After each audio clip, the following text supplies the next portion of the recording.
So for those waiting for Apple to update the beloved iPad mini, I come bearing some bad news because it could be delayed, guys, and so let's delve into it. We were for some time expecting a September release for the iPad mini 7. Shrimp Boy had suggested this, and it would make sense because the iPad mini 6 had launched at the September 2021 event. And so just as I was getting myself damped about this, Shrimp now says that's not happening, and he's had no update from his sources regarding new iPads launching at the September event, and the last he heard was the fact the production line was being readied for the product, but mass production was yet to begin. And that's not good news, guys. And by the way, would like to remind you guys, like this video and subscribe for more content like this. It would be appreciated. Now, all this news does suggest to me that Apple might be planning for an October release instead. You might remember last year Apple gave us the iPad Pro and iPad 10 via press releases in October, so Apple might be sticking to this for this year's refreshes as well, which of course should be the iPad mini 7 and the iPad 11. So yes, expect an event on the iPad and Mac in October, but of course, as per usual in the leak world, we actually have contradicting information from Gurman because he says there may be no event and seems to suggest they could just randomly drop these products on Apple's site one day, aka a press release. And to be fair, I could see this happening because this iPad mini is gonna be a very minor refresh. Because if you're waiting for M2 OLED, 120Hz, those kind of big features, we're not getting any of that. Literally, the only change we've heard about is a new SoC, that's it. Now, what chip could this be? Well, unfortunately, no one has specified, but guys, let's be honest, there is no way we're getting an M-series chip inside this iPad. I know there's techies who want an iPad mini Pro with all the best specs on the planet so that they can flex the insane Geekbench numbers, but that would end up being way too expensive, and so as a result, would only appeal to techies. Remember guys, that Apple's not building products for techies, they're making products for the masses, and most consumers buying the iPad mini are not even maxing out the A15, and to be fair guys, do you really want to be running Final Cut on a small tablet? That would be completely useless in my opinion, so yes, there is no point in this getting the M1 or the M2. So that leaves us with two possible chip upgrades, the A16 or A17. Now I'm hoping it's the A17 because the jump to A16 from A15 would be incredibly minor, but of course, do remember guys, we have heard the yield rate for A17s pretty low.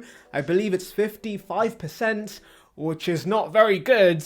And of course, if Apple's only producing a limited amount of A17, you can bet Apple's gonna be prioritizing production for the Pro iPhones and giving them all the fancy new chips, and products like the iPad mini just get the scraps, which in this case is the A16. So unless we hear something different and suddenly this new iPad mini is going to be very exciting, there is no reason you should buy this. Yes, you might want the slightly longer supports the Mini 7 offers because of the newer SoC, but here's the thing guys, A15's not losing support anytime soon. And that actually brings me to the only reason I'm disappointed the iPad mini 7's not releasing anytime soon, and that's the fact we now have to wait a little longer for the iPad mini 6 to get cheaper. Because as always guys, when a new product comes out with slightly better specs, the old product that's basically just as good becomes insanely cheap, and that's fantastic news for cheapskates like myself. So I'm absolutely going to be recommending many to hunt for deals on the iPad mini 6 because it's still a fantastic iPad. So a simple spec refresh like this is low-key kinda pointless. But of course that doesn't mean I can't make a wish list of things I would love to see, so let's delve into that. Though do remember, there is a very low chance of any of this happening. We begin with thinner bezels. Now usually I don't care about the size of the bezel, but the iPad mini 6 does have quite chunky bezels, I can't lie, and so it would be nice if the iPad mini 7 of course got much thinner bezels. And yes, I know some are gonna say, hey, I have big fat fingers, I need somewhere to hold on to the iPad when using it, And well, I don't care, because Apple could quite easily make the bezels a little thinner, and most should be able to grip onto this iPad with absolutely zero issues, unless your fingers are this ginormous, in which case you might have to settle for the bigger iPad Pros. And remember, there would be additional functionality with thinner bezels, because thinner bezels means a bigger display in the same form factor, which is always appreciated. So I'm hoping there are plans for Apple to do this sometime in the future, and we have recently heard about this coming to iPad Pros.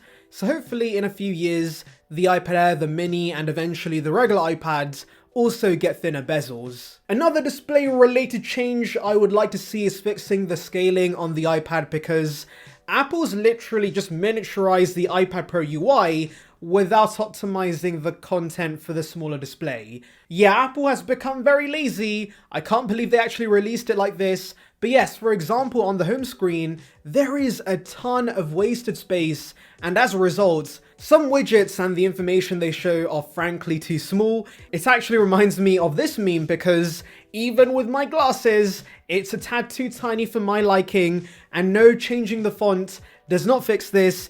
I've been waiting for Apple to sort this out, but they've done nothing. And the iPad Mini 6 came out 2 years ago.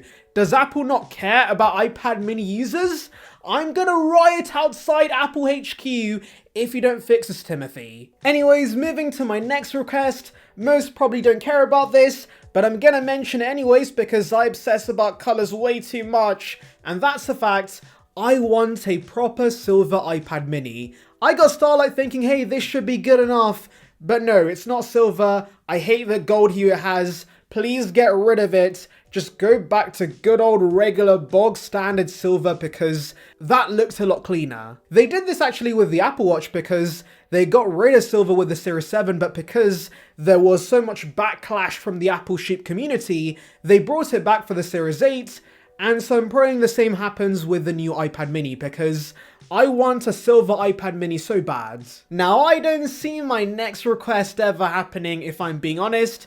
There is a 0.000001% chance, but I'm gonna mention it anyways, and that's quad speakers. This really depends on whether you've had an iPad Pro in the past, but as someone who's had one for years, the iPad Mini speakers were a bit of a downgrade. Now obviously I was expecting the speakers to be worse, considering it's small, and you might not know this, but smaller things produce less sound.